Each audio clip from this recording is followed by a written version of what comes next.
গল্পের সেরা সময়। নমস্কার, আপনারা শুনছেন গল্পের সেরা সময়। গল্পের সেরা সময় সকল শ্রোতাদের জানাই স্বাগতম। আজকের নিবেদন আজও যা রহস্য বইটি থেকে নেওয়া একটি গল্প, যখন মৃতেরা কথা বলে।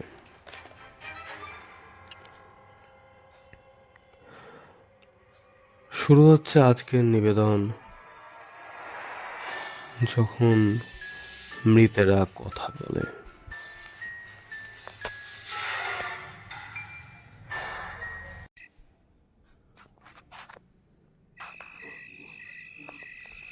শিরোনাম দেখে তোমরা কি চমকে উঠছ? একটি পুরনো ইংরেজি প্রবাদ আছে, যখন হত্যাকারী তার দ্বারা নিহত মানুষের দেহ স্পর্শ করে, তখন ক্ষণকালের জন্য সেই মানুষটির দেহের মধ্যে প্রাণ স্পন্দন জেগে ওঠে। এটি কি বানানো ঘটনা, রহস্যে রোমাঞ্চে ভরা গল্প কাহিনীর উপকরণ, নাকি এর অন্তরালে বিজ্ঞানসম্মত সত্য লুকিয়ে আছে? দেখা যাক সত্যি সত্যি মৃতেরা কথা বলে কিনা। 1629 সাল। জুয়ান নরকট নামে এক সুন্দরী রমণীর কথা এবার আমরা শুনব। তিনি থাকতেন হার্টফোর্ড শহরে। তার সাথে বিয়ে হয়েছিল আর্থার নরকটের। ছিল তার একটি শিশু সন্তান। জুয়ানের বোনের নাম অ্যাগনেস। অ্যাগনেসের স্বামী জন ওকম্যান, জনের শাশুড়ি মেরি নরকট। তারা সকলেই একসঙ্গে থাকতেন। জন এই বাড়ির গৃহকর্ত্রী হিসেবে সবাইকে দেখাশোনার কাজ করতেন। প্রতিবেশীদের সাথে সুসম্পর্কও ছিল জোয়ান নরকটের। একদিন সকালবেলা সকলে অবাক হয়ে দেখলেন ইয়ান নরকটের বাড়ির সামনে পুলিশের গাড়ি এসে দাঁড়িয়েছে। শোনা গেল জোয়ান নাকি আত্মহত্যা করেছেন। তার গলা কাটা অবস্থায় দেখা গেছে। তখনও তিনি তার শিশু সন্তানকে বুকে চেপে ধরার চেষ্টা করছিলেন। পরিবারের সকলে জানালো যে এটি আত্মহত্যার ঘটনা। পুলিশ কিন্তু এই কথা বিশ্বাস করল না। তদন্ত শুরু করলো। জোয়ানের শাশুড়ি মেরি নরকট পুলিশের কাছে বললেন, শেষের দিকে আর্থার এবং জুয়ানের মধ্যে মনোমালিন্য শুরু হয়েছিল। গতকালেই তাদের মধ্যে দারুণ বাগবিতণ্ডা হয়েছিল। আর্থারের বন্ধুর বাড়িতে তাপসে চলে যায়। জুয়ানের মন সারাদিন খারাপ ছিল। হয়তো স্নায়বিক উত্তেজনাতে সে এমনভাবে আত্মহত্যা করেছে। কিন্তু জুয়ানের বন্ধু বান্ধবী আর পাড়া প্রতিবেশীরা এই সিদ্ধান্তের সাথে একমত হতে পারলেন না। কেননা মহিলা হিসাবে জুয়ান ছিলেন খুবই হাসি খুশি এবং উৎফুল্ল স্বভাবের। স্থির সিদ্ধান্ত নিতেন তিনি। হঠাৎ কেন এমন হঠকারীর কাজ করে ফেলবেন, এটা ভাবাই যায় না।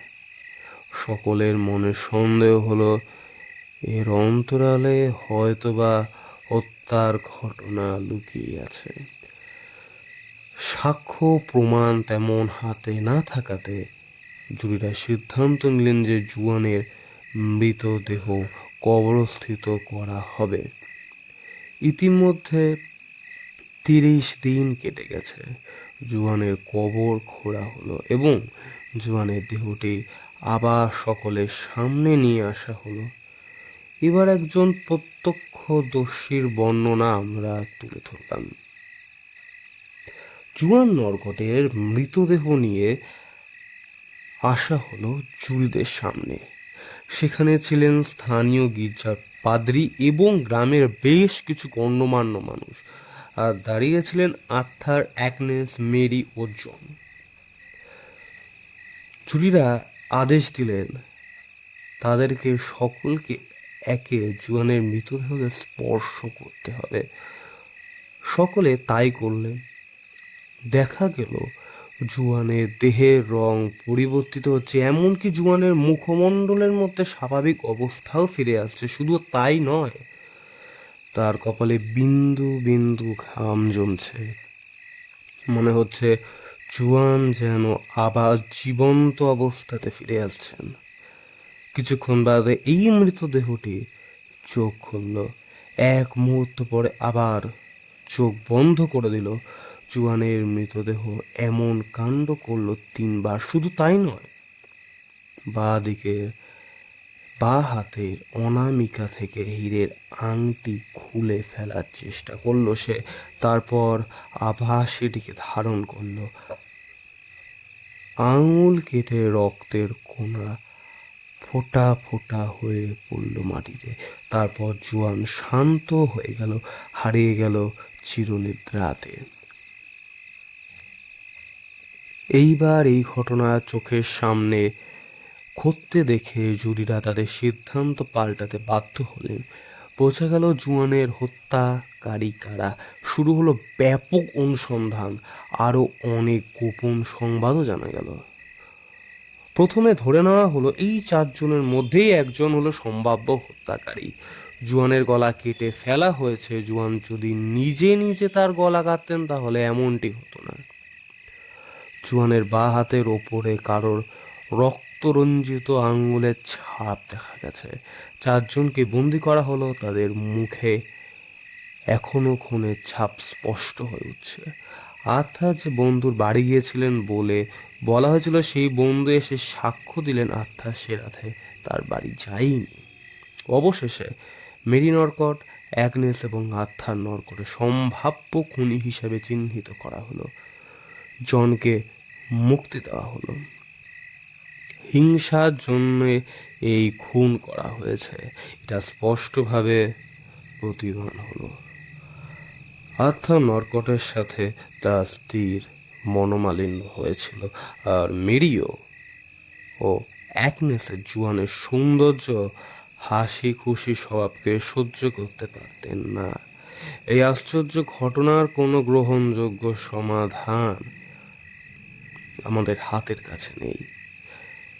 কেন যে খুনিদের সংস্পর্শে জুয়ান ক্ষণকালের জন্য চেতনা ফিরে পেয়েছিলেন, সেটা একটা বিস্ময় হিসাবে প্রতিভাত হয়ে আছে।